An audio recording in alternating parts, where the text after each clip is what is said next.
अब हम animal cell में पाए जाने वाले एक सेल ऑर्गेनेल की बात करते हैं जिसे सेंट्रियोल कहा जाता है।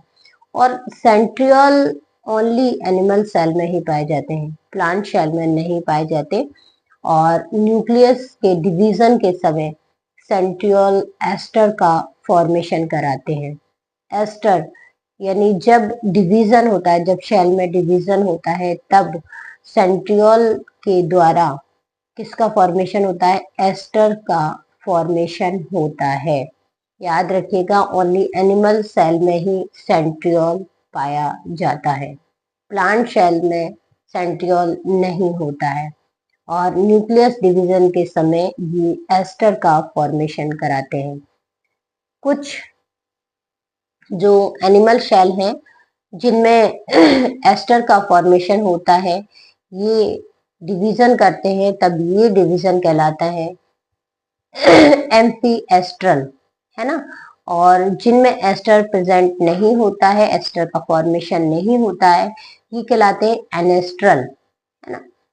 एम्फी एस्ट्रल जिनमें एस्टर का फॉर्मेशन हो रहा है, और एनेस्ट्रल जिनमें एस्टर का फॉर्मेशन नहीं हो रहा है।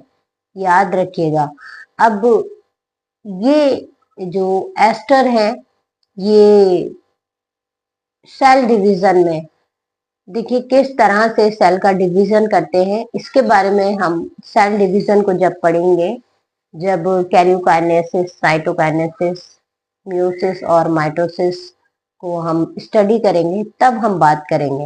लेकिन अभी केवल इतना समझिए कि सेंट्रियोल ओनली एनिमल सेल में पाए जाते हैं, और ये डिवीजन के समय, सेल डिवीजन के समय एस्टर का फॉर्मेशन कराते हैं, और केवल एनिमल सेल में ही पाए जाते हैं, प्लांट सेल में नहीं पाए जाते सेंट्रियोल, है ना।